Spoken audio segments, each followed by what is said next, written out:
Okay, in the last lecture as ma'am took, आपने investigation क्या होता है, ट्रायल क्या होता है, इंक्वायरी, आई थिंक थोड़ा थोड़ा आपने आइडिया ले लिया है, राइट? तो एक बार उसको थोड़ा सा देखते हैं that what is trial. Trial is what, who conducts trial, trial कब से स्टार्ट होता है, ठीक है? फिर इन्वेस्टिगेशन क्या होता है, फिर इंक्वायरी क्या होता है, और इनके आपस में डिफरेंसेस भी पूछते हैं एग्जाम में। आप जब एग्जाम में अपेयर करते हो and also in the interview, क्योंकि ये जो है आपकी स्टेजेस है ये डिफर करती है, कब क्या स्टार्ट हो रहा है, कब कहाँ खत्म हो रहा है, किसका पर्पस क्या है। अगर आप इसी में मिक्स हो जाओगे तो फिर सीआरपीसी तो समझ नहीं आएगी, राइट? तो एक बात ध्यान रखना, इन्वेस्टिगेशन डिफाइंड है सीआरपीसी में, ट्रायल डिफाइंड है सीआरपीसी में, इंक्वायरी डिफाइंड नहीं है, ठीक है? It is not defined, trial is not defined, inquiry is defined. हाँ, trial is not defined, inquiry defined है। ये बोल रहा है इंक्वायरी इज समथिंग जो कि कोर्ट या मैजिस्ट्रेट करता है, but it is not a trial. तो उन्होंने उसको भी एक्सप्लेन नहीं किया, बस ये बोल दिया कि जो ट्रायल नहीं है वो इंक्वायरी है, ठीक है? जो ट्रायल नहीं है वो इंक्वायरी है। तो फिर ट्रायल क्या है, इंक्वायरी क्या है? जब आप जब एफआईआर दर्ज कराते हैं, आप जब FIR is first information report, जब आप पुलिस स्टेशन में जाके एफआईआर दर्ज कराते हैं, जो आपकी वो स्टेज स्टार्ट होती है उसको हम क्या बोलेंगे, इन्वेस्टिगेशन की स्टेज, ठीक है? वहां से स्टार्ट हो रही है इन्वेस्टिगेशन में। सबसे पहले आप 154 में जाकर एफआईआर दर्ज कराओगे। अगर वो पुलिस एफआईआर दर्ज नहीं करता है तो आप क्या कर सकते हो, कंप्लेंट इज ऑल्सो, बट आपके पास है कि आप 154 के क्लॉज 2 में है कि आप जो सुपरिटेंडेंट पुलिस है, मतलब उससे बड़ा जो है, आप वहां जाके उनको उनकी कंप्लेंट करोगे।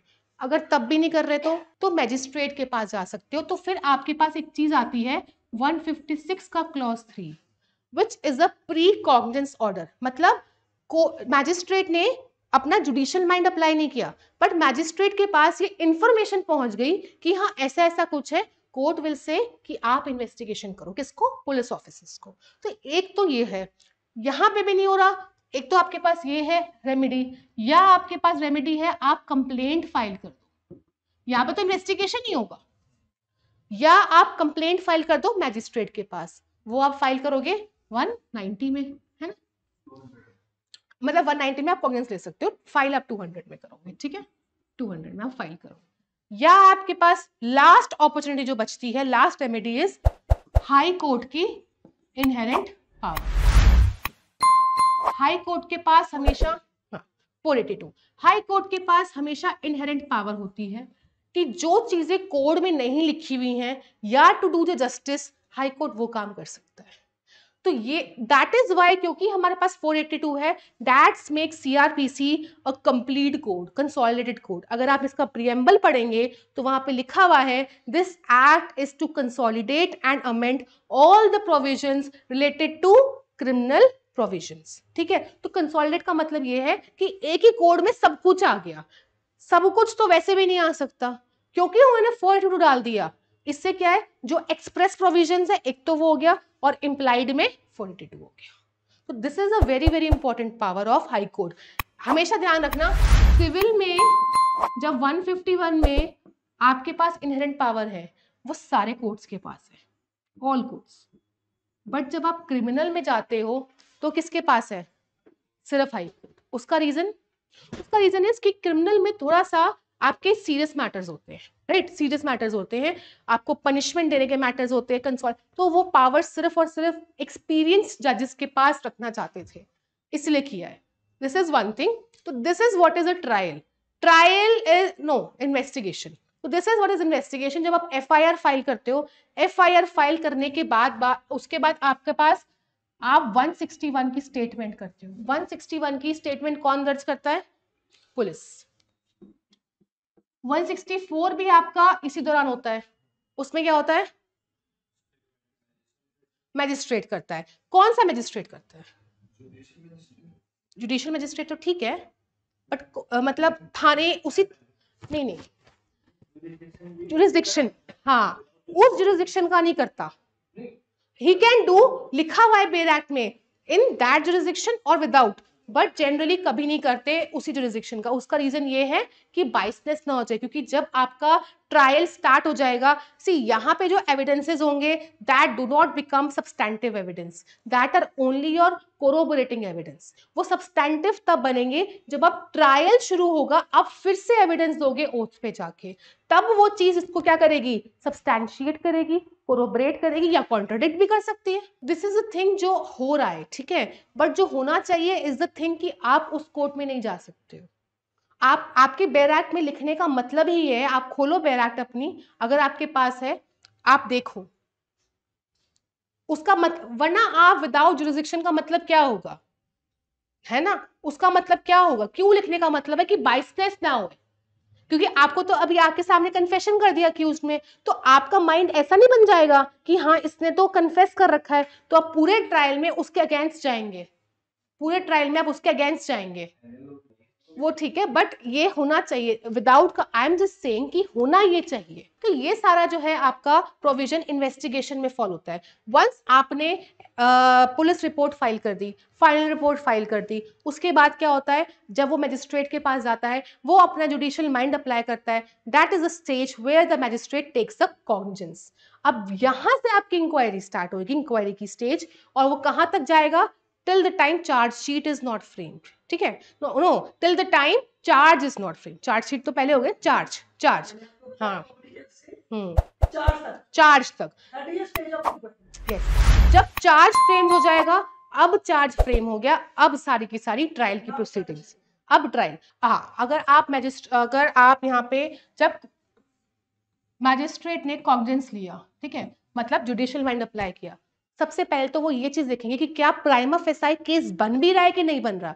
हम ऐसे ही अक्यूज को परेशान नहीं कर सकते, जो भी अक्यूज है हम ऐसे पहले उसको सम्मन नहीं कर देंगे, नहीं, वो खुद फाइल्स तो है ही है, अगर वो फाइल से सेटिस्फाइड नहीं है, व्हाट ही कैन डू, वो कंप्लेनेंट, जो कंप्लेनेंट रह चुका है वो, और जो एविडेंसेस उसके विटनेस उसके हैं उनको बुलाएंगे 200 में, ठीक है, 200 के अंडर उनको बुलाएंगे, वो क्या करेंगे, वो आपके एविडेंसेस देंगे, वो एविडेंस लेके उनके सिग्नेचर भी होते हैं नीचे, and that also become a kind of evidence to satisfy the mind of the magistrate. उसके बाद क्या होता है, उसके बाद भी अगर तो एक्यूज्ड उसी एरिया में रहता है जो कि एरिया किसका है, मैजिस्ट्रेट का, जो मैजिस्ट्रेट जुरिस्डिक्शन है, तब तो वो बुला सकता है एक्यूज्ड को, नो प्रॉब्लम इन दैट, ठीक है, बट अगर वो उस जुरिस्डिक्शन से बाहर रहता है, फॉर एग्जांपल जो एक्यूज्ड है वो तेलंगाना से है, एंड ऑफेंस यहाँ पे फाइल हुआ है, कहाँ पे कंप्लेंट हुई है, कहाँ पे आपकी दिल्ली कोर्ट में, अब एक्यूज्ड को इतनी दूर से यहाँ पे बुलाना भी अ टाइप ऑफ क्या हो जाएगा, नेचुरल जस्टिस के अगेंस्ट, अगर उसने ऑफेंस कमिट नहीं किया है, तो उससे पहले कोर्ट क्या खुद सेटिस्फाई होना चाहेगी कि किया भी है कि नहीं, तो उसमें भी उनके पास दो पावर्स है, पहला या तो वो खुद इंक्वायरी करे, दूसरा या वो पुलिस ऑफिसर को इन्वेस्टिगेशन के लिए भेजते हैं। इसमें भी 156(3) की पावर आएगी, प्री कॉग्निजेंस ऑर्डर, वो मैजिस्ट्रेट को बोल सकते हैं पुलिस ऑफिसर्स को बोल सकते हैं टू इन्वेस्टिगेट, तो या तो वो क्या करेगा, खुद इंक्वायरी करेगा, या वो इन्वेस्टिगेशन के लिए बोलेगा। इट इज अंडर सेक्शन 202, 202 में है, 200 में वो विटनेसेस के बयान लेगा, ठीक है, कोर्ट विल टेक द बयान of witnesses and the complainant, sign करवाने के बाद अगर तो एक्यूज्ड वहीं का ही है फिर तो वो सम्मन कर देंगे, नो प्रॉब्लम। अगर एक्यूज्ड आउटसाइड द जुरिस्डिक्शन है फिर क्या होगा, पहले 202 में इन्वेस्टिगेशन होगा, इन्वेस्टिगेशन या इंक्वायरी, एनीथिंग, इन्वेस्टिगेशन कौन करेगा, पुलिस ऑफिसर, इंक्वायरी कौन करेगा, मैजिस्ट्रेट, ठीक है। अब वो अगर सेटिस्फाई हो जाते हैं फिर क्या होगा, फिर तो वो सम्मन कर देंगे, इफ इट इज अ सम्मन केस तो सम्मन होगा, if it is a warrant case तो क्या होगा, वारंट, बट उसमें भी क्या होता है, सम्मन जनरली, क्योंकि वारंट में तो आप अरेस्ट के लिए बोल रहे हो ना, तो सम्मन केस में आप वारंट नहीं कर सकते, बट वारंट केस में आप क्या कर सकते हो, पहले सम्मन ही जनरली करते हैं, अगर वो फुलफिल नहीं होता है then you go for the warrant, now it is contained in section 204, issue of process, it is process है ना, इशू ऑफ प्रोसेस इसको हम बोलते हैं। अच्छा, इस ड्यूरेशन में जब मैजिस्ट्रेट ये सब कर रहा है, उसको किसी पॉइंट ऑफ टाइम पे लग रहा है ये चीज कि प्राइमा फेसाई केस नहीं बन रहा, what is prima facie case, देखने पे लग रहा है कि एक्यूज्ड जो है एक्चुअल में एक्यूज्ड है and he has to be convicted, अगर उसको नहीं लग रहा है तो वो क्या करेगा, डिस्चार्ज किससे करेगा, 203 में, 203 में डिस्चार्ज कर देगा, ठीक है। अच्छा, डिस्चार्ज कर दिया, ठीक है, हो सकता है कंप्लेनेंट सेटिस्फाई ना हो इस चीज से कि एक्यूज को डिस्चार्ज कर दिया, 202 में इन्वेस्टिगेशन या फिर इंक्वायरी, सबसे पहले आप कंप्लेंट फाइल करोगे, ठीक है, आप कंप्लेंट फाइल करोगे, कंप्लेंट फाइल करने के बाद 200 में सबसे पहले तो 190 में मैजिस्ट्रेट क्या लेगा, कॉग्निजेंस लेगा। वो लेने के बाद 200 के अंदर मैजिस्ट्रेट विटनेसेस का बयान लेगा और कंप्लेनेंट का भी। ये लेने के बाद that has to be signed, ये साइन होने की जरूरत है। ये होने के बाद आप 202 में जाओगे। 202 में मैजिस्ट्रेट या तो इंक्वायरी करेगा या फिर इन्वेस्टिगेशन करेगा इफ विदाउट ज्यूरिस्डिक्शन है एक्यूज्ड। इश्यू ऑफ प्रोसेस, क्योंकि इश्यू ऑफ प्रोसेस को पोस्टपोन कर दिया ना, तुरंत नहीं किया, पर इंक्वायरी तुरंत नहीं किया, क्योंकि अगर एक्यूज्ड वहां रह रहा है तो उनको दिक्कत नहीं हुई ना। उनको बुलाया, डाइट मनी भी पे कर देते हैं। Diet fees is the fees जो आप एक्यूज्ड को, जब आप किसी को भी आप विटनेस को बुला रहे हो या एक्यूज्ड को बुला रहे हो तो खर्चा, तो जिनके बिहाफ पे बुलाया जाता है उनको। फिर 202 के बाद क्या होता है आपका, अगर किसी भी स्टेज पे लग रहा है कि प्राइमा फेसाई केस नहीं बन रहा तो डिस्चार्ज 203 में। उसके बाद अगर डिस्चार्ज नहीं हो रहा है तो आप क्या करोगे, इश्यू ऑफ प्रोसेस 204 में। इश्यू ऑफ प्रोसेस में देखो थोड़ा कंफ्यूज मत हो ना, जो 156(3) है ना वो एफआईआर केसेस के लिए, अभी हम कंप्लेंट केसेस पढ़ रहे हैं। वो एफआईआर जब पुलिस ऑफिसर नहीं कर रहा है तब 156 की पावर यूज होगी, ठीक है। तब यहाँ पे अगर सम्मन केस है तो आप सम्मन दोगे, अगर वारंट केस है तो जनरली तो आप सम्मन ही दोगे, after that you will give warrant. What is summon case and warrant case? Summon case वो होते हैं जिसमें पनिशमेंट इज 2 years तक, वारंट केस वो 2 years या 2 से ज्यादा, ठीक है, वो होता है आपका वारंट केसेस। तो इतना आपको आई थिंक क्लियर हो गया होगा ये प्रोसेस। तो कंप्लेंट का कोई प्रॉब्लम तो नहीं होगी, ठीक है। तो this is your complaint process. अभी ये सब भी इंक्वायरी है, ये क्या चल रहा है, इंक्वायरी तो चल रही है, ये सारी स्टेज इंक्वायरी की स्टेज है। तो वंस अब उसके बाद उन्होंने इश्यू ऑफ प्रोसेस कर दिया ना, अब एक्यूज्ड आ गया, एक्यूज से पूछताछ करेंगे, उसके बाद वो चार्जशीट तो एफआईआर में फ्रेम हो गई, यहाँ पे भी इश्यूज फ्रेम हो गए। अब आपका क्या स्टार्ट हो गया, trial. Now your trial starts. अब वो ट्रायल स्टार्ट होगा। ट्रायल में, अब ट्रायल में क्या होता है, अब उससे पहले ना मैं आपको थोड़ा सा ये बता देती हूँ कि पर्पस तीनों का, इन्वेस्टिगेशन का पर्पस क्या है, हाँ, to collect the evidences. Inquiry का पर्पस क्या है, प्राइमा फेसाई केस। ट्रायल का पर्पस क्या है, whether accused is एक्चुअल में कन्विक्ट और नॉट। पर्पस तो क्लियर है, आई थिंक अब स्टेजेस क्लियर हो जाएंगे, अब क्लियर हो गई होंगी, ठीक है। तो अब हम चलते हैं upon the types of trial. जो हमारी बैरक में टाइप्स ऑफ ट्रायल दिए हुए हैं वो दिए हुए हैं सेशन, वारंट ट्रायल। वारंट भी 2 तरह से होते हैं, on the basis of police report, on the basis of complaint. Police report से किया तो थोड़ा सा प्रोसेस में अंतर है दोनों के, ठीक है। उसके बाद समन ट्रायल, फिर समरी ट्रायल। वैसे ना ये 4 तरीके के नहीं है, ये 2 ही तरीके के हैं देखा जाए, वारंट और सम्मन, ठीक है। वारंट का एग्रावेटेड फॉर्म इज सेशन, मतलब हार्डर फॉर्म, सीरियस केसेस। सम्मन का सिंपलर फॉर्म इज समरी, ठीक है। टाइप्स 4 दे रखे हैं, बट आप इसको जनरली ऐसे ही बोलते हो कि वारंट और सम्मन ही होते हैं, ठीक है। सम्मन केस, वारंट केस। तभी सेक्शन 2 में अगर आप देखोगे 2 ही केस डिटरमाइन किए हुए हैं, सम्मन केस, वारंट केस, है ना। सेशन केस तो नहीं है, समरी केस तो नहीं है, इनकी डेफिनेशन कहीं नहीं दे रखी। डेफिनेशन किसकी दी हुई है, वारंट और सम्मन। बट अगर वारंट जो है सीरियस बन जाता है, जैसे मैम ने बोला, तो वो क्या हो गया, सेशन। और अगर सम्मन और सिंपलर वे में, मतलब बहुत जल्दी जल्दी आपको करना है, ठीक है, तो वो क्या होगा, समरी। पेटी ऑफेंसेस होते हैं ना, तो वो समरी में फॉल करते हैं, पेटी, ठीक है। समरी में क्या होता है, हम ना प्रॉपर तरह से एविडेंस नहीं लेते।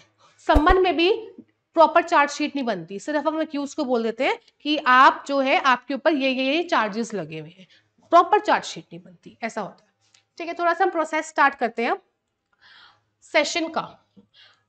सेशन प्रोसेस हम स्टार्ट करते हैं। अगर आप देखो तो जो सेशन कोर्ट है वो डायरेक्ट कॉग्निजेंस ले सकते हैं, मतलब वारंट पे तो हो जाएगा, सेशन कोर्ट नहीं ले सकते, ठीक है। उन कुछ केसेस हैं जैसे डिफॉर्मेशन है, उसमें ले लेते हैं।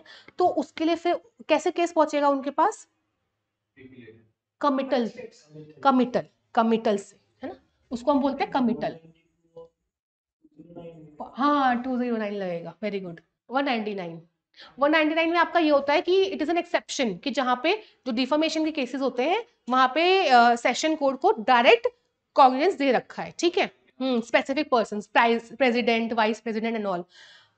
जनरली कमिटल होता है, कमिटल के सेक्शन जो आप बोले 323, 322 वहां पे होता है, ठीक है। वो तो डिफरेंट है, जो ये यहाँ से लिंक्ड नहीं है, दैट इज डिफरेंट थिंग। तो यहाँ पे क्या है आपका कमिटल, जब लोअर कोर्ट ऊपर दे रही है उसको हम कमिटल बोलते हैं, ठीक है। जब लोअर कोर्ट ऊपर दे रही है उसको हम कमिटल बोलते हैं। तो सबसे पहले तो सेशन कोर्ट के पास कभी भी डायरेक्टली नहीं पहुंचता, डायरेक्टली नहीं पहुंचेगा, तो वो कैसे जाएगा, by virtue of committal. Committal से गया सेशन कोर्ट के पास, सबसे पहले सेशन कोर्ट क्या करेगी, 209 का कंप्लायंस देखेगी। 209 का कंप्लायंस क्या बोलता है कि अगर एफआईआर केस है या कंप्लेंट केस है, जो भी हो, जितने भी सारे डॉक्यूमेंट्स थे वो देखेंगे आए हैं कि नहीं आए हैं, और दोनों पार्टीज को मिले हैं कि नहीं मिले हैं, है ना।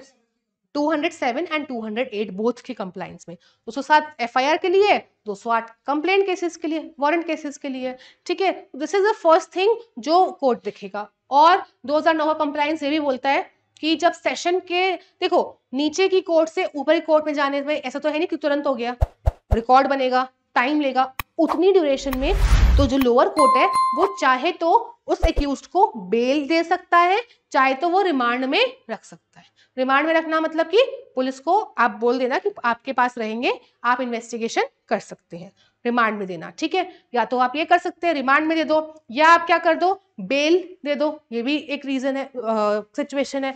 और third thing is then you will notify PP, public prosecutor, ठीक है, क्योंकि सेशन कोर्ट में पब्लिक प्रोसिक्यूटर्स ही क्या करते हैं, कमिट। उससे पहले वो क्योंकि इसका रीजन भी हो जाता है कि जो पुलिस कस्टडी का टाइम होता है वो सिर्फ और सिर्फ आपका 15 दिन होता है, उसके बाद तो फिर जुडिशियल कस्टडी स्टार्ट होती है।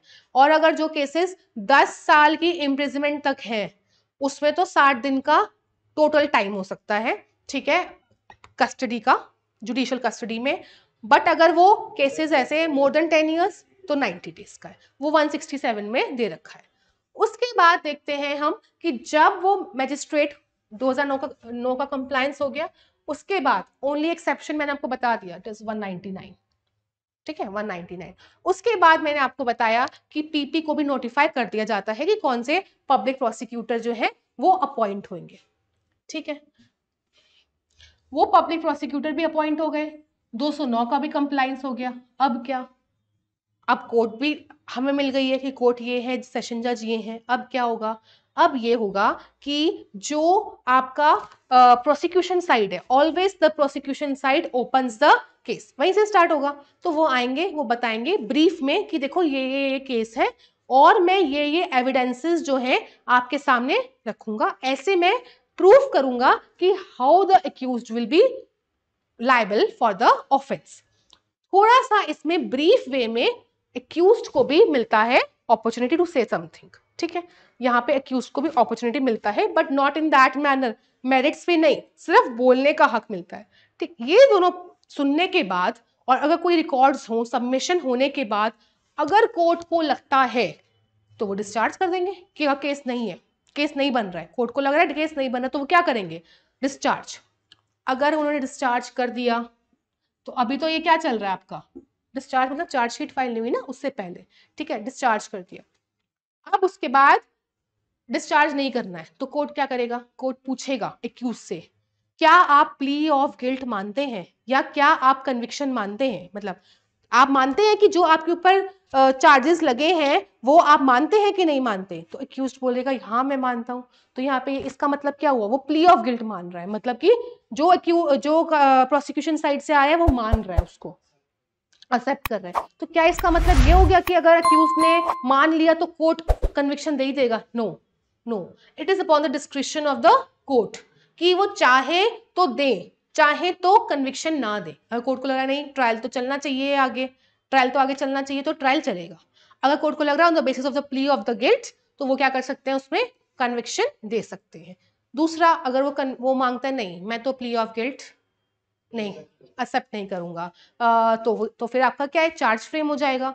चार्ज फ्रेम हो गया, फिर कोर्ट को लग रहा है that it is a case not exclusively trial by the court of session, तो फिर कहाँ जाएगा, एक्सक्लूसिवली ट्रायल वही आते हैं। बट अगर लग रहा है कोर्ट को कि जो फॉर एग्जाम्पल क्या हो जाता है आपका केसेस जो है चार्जेस कभी कभी क्या हो जाते हैं, रिड्यूस हो जाते हैं, ठीक है। कोर्ट को अगर लग रहा है प्राइम ऑफिसर कि ये चार्ज नहीं लेना चाहिए था, लगना कोई और चाहिए था। और एक चीज हो जाती है, फॉर एग्जाम्पल नीचे मैजिस्ट्रेट्स को लगा कि ये क्या एक्सक्लूसिवली ट्रायल है, जबकि वो था ही नहीं, ठीक है, लगा कि वो नहीं था, तो फिर मैजिस्ट्रेट क्या करेंगे, वापस नीचे भेज देंगे, ठीक है, वापस नीचे भेज देंगे। तो फिर ठीक है, उसके बाद हम चलते हैं आगे। उसके बाद हमने फर्स्ट स्टेप कर लिया, फर्स्ट स्टेप इज डन, ठीक है, कि यहाँ पे क्या है 209 कंप्लायंस हुआ, प्रोसिक्यूशन ने केस क्या किया, ओपन किया, प्रोसिक्यूशन ने केस ओपन करने के बाद क्या, दोनों पार्टीज को एक बार हियर किया, सबमिशन हुआ कुछ कुछ चीजों का, वो सबमिशन होने के बाद क्या किया, कोर्ट ने एनालाइज कर लिया कि डिस्चार्ज होना चाहिए या नहीं होना चाहिए। उसके बाद हमने किया प्ली ऑफ गिल्ट, ठीक है, कि प्ली ऑफ सबमिशंस वाला भी हो गया। फिर हमने देखा 227 में डिस्चार्ज भी हो गए कि प्ली ऑफ गिल्ट मिलना चाहिए या नहीं मिलना चाहिए, ठीक है। तो यहां पे हम ये बताते हैं कि प्लीड्स गिल्टी और नॉट, अगर उनको लग रहा है if he is pleading guilty, if you want to give the conviction, वो 229 में कन्विक्ट कर देंगे, अदरवाइज वो फॉलो अपना ट्रायल करेंगे। जब उन्होंने अपना ट्रायल जो है वो आगे फॉलो किया, अब सबसे पहले बारी किसकी आएगी, प्रोसिक्यूशन की, है ना। पहले प्रोसिक्यूशन अपने सारे एविडेंसेस जो है दे देंगे। हमने एविडेंस में पढ़ा है कि जो आपकी स्टेजेस होती हैं एग्जामिनेशन की, वो कैसे होती हैं, पहली होती है आपकी चीफ, हाँ yes, chief, cross and re. Chief मतलब कि खुद का ही जो आपका एविडेंस है उसी का ही, खुद का जो आपका विटनेस है उसका एविडेंस लेना। क्रॉस जब दूसरी पार्टी लेती है, री मतलब फिर से आप कर रहे हो, ठीक है, फिर से आप जो पार्ट्स रह गए, हाँ उस पर आप कर रहे हो। तो यहाँ पे क्या होता है, सबसे पहले प्रोसिक्यूशन आगे लेके जाती है, बताती है कि हमारे एविडेंसेस ये होंगे, और वो अपने विटनेसेस के एविडेंसेस ले लेते हैं। जब आप ले रहे हो, ऐसा नहीं है कि क्रॉस एग्जामिनेशन बाद में होगा, ऐसा नहीं होता, उसी टाइम में उस एविडेंस का डिफेंस काउंसिल क्या करेंगे, क्रॉस एग्जामिनेशन ले लेते हैं। But sometimes what happens is the cross examination is deferred. Deferred का मतलब क्या हो जाता है, पोस्टपोन। कोर्ट लगता है कि नहीं, जब एक्यूज की बारी आएगी तो हम तब ले लेंगे, तो वो कर सकते हैं, it is upon the description of the court and the parties. तो यहाँ पे कोर्ट बहुत लिबरल होती है, ऐसा नहीं कि कोर्ट यहाँ पे हार्श होती है। आफ्टर दैट उसके बाद क्या होता है, इनके सारे एविडेंसेस जो है हो गए। अब एविडेंसेस होने के बाद क्या स्टेज आएगी, प्रोसिक्यूशन के एविडेंस हो गए, उसके बाद statement of accused which is given in 313। उसके बाद जो है आपका 313 की बारी आती है। 313 में आप एक्यूज का एविडेंस लेते हो, कैसे लेते हो, ओथ पर, हाँ, नेवर ऑन ओथ। व्हाई, इसका रीजन क्या है, अगर कोई चीज डाली होती है हमेशा उसका रीजन होता है पीछे, ये तो है ना, वरना क्यों ऐसा क्यों लिखा, वरना तो ना लिखते वो, है ना, उसका रीजन क्या है, हाँ, वरना क्योंकि क्या है, आपका फॉल्स एविडेंस के ऊपर आपको आईपीसी में क्या लग जाएगा, इसका भी स्पेशल चार्ज लग जाएगा, ठीक है। वरना मतलब अगर आप ओथ बोल देते हो ना कि आपको जब आप एफिडेविट भी बोलते हो, तो एफिडेविट देने का मतलब ये होता है कि आपके ऊपर ना डबल रिस्पॉन्सिबिलिटी आ गई है। अब जब आप किसी चीज को सोलमली अफर्म कर देते हो, वैसे तो आप बोलते ही हो कि हमें कोर्ट जाना तो सच ही बोलना है, बट जब ओथ भी दे दी ना, तो उसके बाद ना हो, आपके ऊपर डबल रिस्पॉन्सिबिलिटी आ गई है, तो आप झूठ नहीं बोल सकते। अब आप झूठ बोल रहे हो तो आपको क्या, हाँ, ये फिर ये हो जाता है, ओथ दे दी तो फिर वो सच नहीं बोलेगा, सच नहीं बोलेगा, ठीक है, ओथ दी तो। अब यहाँ पे क्या है, ओथ नहीं दे रहे हैं तो फिर उसकी कोई पनिशमेंट नहीं है, पनिशमेंट नहीं है ना, क्योंकि ओथ तो दी नहीं, पनिशमेंट तो है नहीं। तो फिर क्या हो जाता है, तो कोर्ट इसको अलग से, एक्यूज्ड को अलग से चेंबर में लेके जाके, चेंबर में जो उनके अपने मतलब अपना जो पर्सनल रूम होता है, there will be no other person, कोई और नहीं होगा, जरूरत पड़ी तो डिफेंस काउंसिल को वो बुला लेते हैं, सिर्फ वो होंगे, उनसे वो बयान करेंगे। अब now it will not frame the substantive evidence, ये कोई एविडेंस नहीं बन रहा, ये सिर्फ कोर्ट इसलिए बुलाता है ये जानने के लिए कि देखते हैं एक्यूज्ड के माइंड में क्या चल रहा है, कि डर की वजह से तो नहीं हुआ या किस वजह से तो नहीं हुआ, कि वो क्या कहना चाहते हैं, सिर्फ इसलिए कि उनके माइंड में क्या चल रहे हैं। तो यहाँ पे कोर्ट क्या करते हैं, 313 में उनकी स्टेटमेंट्स लेते हैं। अब क्या हो गया, बड़े सारे जजमेंट्स आते हैं, मतलब ऑलमोस्ट अगर आप देखोगे 313 में बहुत जजमेंट्स आते हैं जहां पे ये बोला जाता है that 313 has become what, empty formality.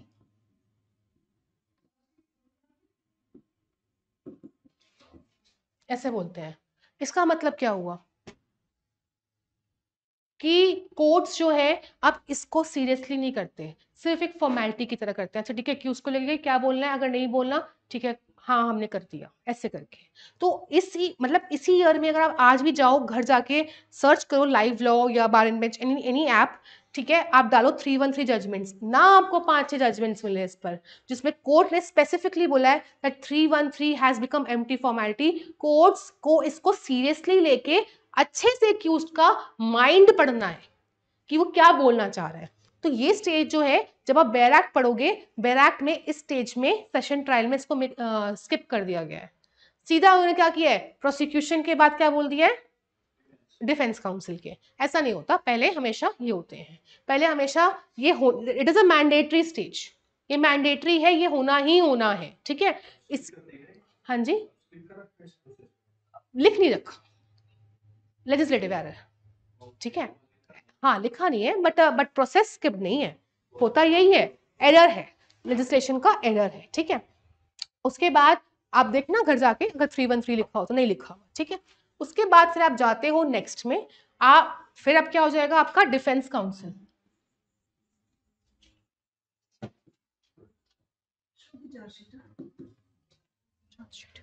देखो ये चार्जशीट है आपकी, और सप्लीमेंट्री भी हो जाती है।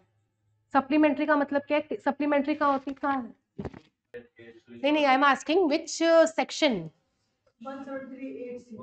हाँ 173 का 8, और वैसे चार्जशीट किसमें, 173 का क्लॉज 2। अच्छा, जैसे पुलिस ऑफिसर अपना इन्वेस्टिगेशन पूरी करता है, वो तो ये भी बोल सकते हैं कि ऑफेंस हुआ है, वो ये भी बोल सकते हैं कि ऑफेंस नहीं हुआ। अगर वो ये बोलते हैं कि ऑफेंस नहीं हुआ तो उसको हम क्या बोलते हैं, क्लोजर रिपोर्ट। और बोलते हैं कि अगर ऑफेंस हो गया तो उसको हम क्या बोलते हैं, police report. And both are the chargesheet. ऐसा लोग मिसकंसेप्शन ले लेते हैं कि अगर क्लोजर रिपोर्ट है तो वो चार्जशीट नहीं है, ऐसा नहीं होता। इट कंप्राइजेस ऑफ बोथ, की police report and closure report. फिर वो जो है आप सबमिट कर देते हो। अगर फॉर एग्जांपल पुलिस ऑफिसर ने बोला कि ऑफेंस नहीं हुआ है, तो दूसरी पार्टी बोलेगी ना कि आप तो बंद कर रहे हो यहाँ पे, फिर उनके पास रेमेडी क्या आ जाती है, कोर्ट के पास जाएगा प्रोटेस्ट पिटिशन। तो वो जो अग्रीव्ड पार्टी है वो क्या कर सकते हैं, प्रोटेस्ट पिटिशन, कि नहीं मैं तो सेटिस्फाइड नहीं हूँ, आप देखिए इसमें मैं मतलब सेटिस्फाइड नहीं हूँ। तो that is called as protest petition, कि अगर ऑफेंस जो है नहीं हुआ है एज पर इन्वेस्टिगेशन का रिजल्ट, तो the affected party what can do, they can apply the protest petition the magistrate, उन्हीं के पास जहां पे जाना चाहिए था। नहीं, it is the invention of judiciary, और ये केस में आया था। Right now I am not able to recall the case name, बताऊंगी मैं आपको, लिखा होगा, हाँ ठीक है, मतलब इस केस का नेम मैं रिकॉल नहीं कर पा रही हूँ। Okay, so we now we carry forward it 313, it has become the empty formality. तो हमें ये क्या करना है, इसको हमें मैंडेटरी फुलफिल करना है। आफ्टर दैट अब आती है बारी डिफेंस के एविडेंसेस की। अब डिफेंस काउंसिल क्या करेंगे, अपने एविडेंसेस लाएंगे, अपने विटनेस लाएंगे, वो देंगे, सेम प्रोसेस। चीफ अब उनका अब तो क्रॉस होगा ही होगा इनका, एंड्री। उसके बाद अगर जो प्रोसिक्यूशन साइड के जो एविडेंसेस थे उनका क्रॉस नहीं हुआ था तो वो इसी स्टेज में क्रॉस हो जाएगा। क्लियर, यहाँ तक कोई प्रॉब्लम तो नहीं है, ठीक है। अच्छा, एक चीज और मैं आपसे पूछना चाहती हूँ कि फॉर एग्जाम्पल प्रोसिक्यूशन एविडेंस, जो प्रोसिक्यूशन है वो अपनी साइड से जाते हैं and they want to give किसी विटनेस को, मतलब जाते हैं कि कोर्ट को बोलते हैं कि मैं चाहता हूं कि आप इनको सम्मन कर दो, ठीक है, किसी पर्सन को सम्मन करो, मैं इनका एविडेंस लेना चाहता हूं। तो क्या कोर्ट इसको डिनाई कर सकती है, कोर्ट का डिस्क्रिप्शन हो सकता है। आई रिपीट माई क्वेश्चन कि प्रोसिक्यूशन साइड से प्रोसिक्यूशन बोलते हैं कोर्ट को कि आप किसी पर्टिकुलर विटनेस को, एविडेंस को सम्मन कर दो कि मैं इनका एविडेंस लेना चाहता हूँ, ठीक है, 311 यहाँ पे, तो कोर्ट कर सकता है यहाँ पे सम्मन। कोर्ट कर सकता है, बट कोर्ट मना भी कर सकता है कि नहीं, आई एम आस्किंग दिस। हाँ, कोर्ट मना भी, डिस्क्रिप्शन। बट अगर ये चीज डिफेंस की साइड से है तो कोर्ट, ये बेयर एक्ट में लिखा हुआ है, प्रोसिक्यूशन में मे, डिफेंस में शैल। हाँ, अनलेस द जस्टिस सेज की नहीं कर सकते, तो कोर्ट कर सकता है, बट वहां पे थोड़ा सा, क्योंकि राइट्स पे हो जाता है, ये अक्यूज के राइट्स पे हो जाता है ये। ठीक है, I read 311। Power to summon material witness और examine person present. So any court में एट एनी स्टेज, ठीक है, तो it can be stage of any inquiry, trial और other proceeding under this code, summon any person as witness or examine any person in attendance, though not summoned as witness। चाहे witness के साथ सम्मन ना हो सकता है वो वहीं पे अवेलेबल हो इन द कोर्ट, ठीक है, इसलिए। और रिकॉल, एक बार बुलाया फिर से बुला लिया, और री एग्जामिन, फिर से एग्जामिन कर दिया, ठीक है, any person already examined. So now and the court shell examine, summon and examine or recall and re-examine any such person if his evidence appears to be essential to the just decision of the। so the upper part में इसमें भी may है and lower part में shall है, तो अगर material witness है तो आप मना नहीं कर सकते। shall नीचे देखो लिखा है ना, shall summon, but upper part में may है at any stage, तो वो चीज डिस्क्रिप्शन। बट मटेरियल है तो डिस्क्रिप्शन नहीं है, अगर मटेरियल विटनेस नहीं है तो डिस्क्रिप्शन है। ठीक है, उसके बाद चलते हैं कि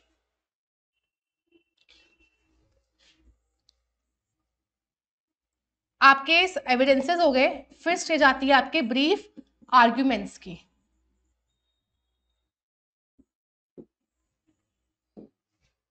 अब आर्ग्यूमेंट्स होंगे, ठीक है, एविडेंसेस तो सारे लिखित फॉर्म में हो गए। आर्ग्यूमेंट्स जनरली क्या होते हैं, बोथ पार्टीज आर देयर, ठीक है, तो वो आर्ग्यूमेंट करते हैं, वो डिनायल एडमिशन जो भी करना है वो वहां पे करते हैं।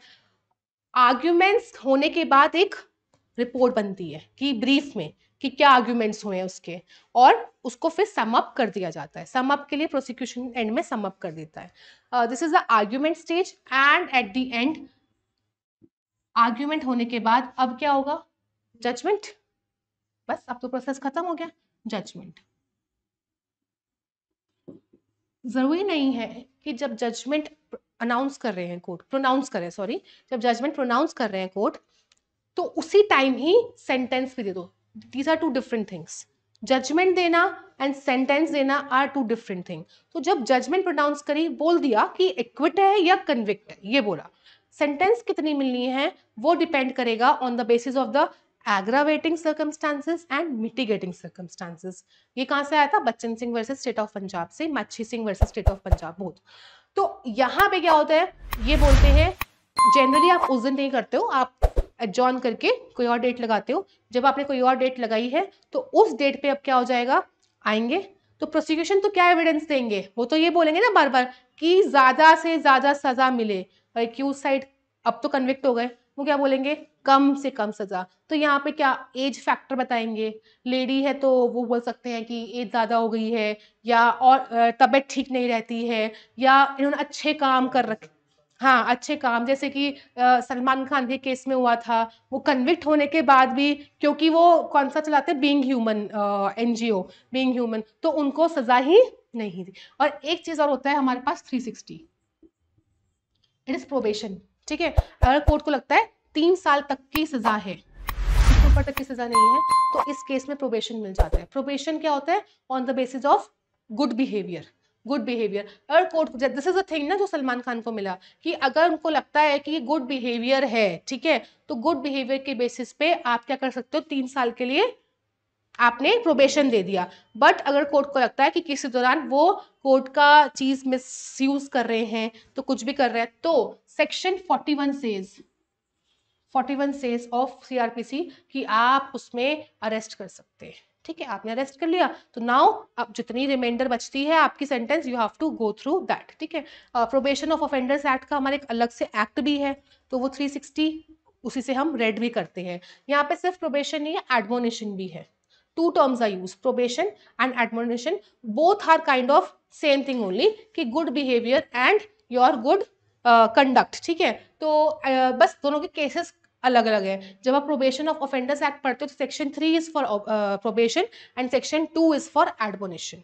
दैट इज, बस इतना फर्क है कि जो एडमोनिशन केसेस होते हैं वो थेफ्ट या एनी अदर ऑफेंस जो 2 साल तक के होते हैं, ठीक है। प्रोबेशन जो होते हैं 3 साल तक के वाले होते हैं, इतना फर्क होता है, ज्यादा कुछ ऐसा फर्क नहीं है। तो 360 पहले कोर्ट देखता है कि 360 लग रहा है कि नहीं लग रहा। अगर 360 नहीं लगता तो वो क्या बोलते हैं, फिर वो सुनते हैं aggravating circumstances and the mitigating. Mitigating जो पनिशमेंट को कम करता है, एग्रावेटिंग जो पनिशमेंट को बढ़ाता है। ये सुनने के बाद फिर क्या हो जाता है, court comes to the conclusion and at the end वो अपना सेंटेंस क्या है। तो this is all about your session trial. I hope समझ में आया होगा आपको। कोई डाउट्स, कोई क्वेश्चंस?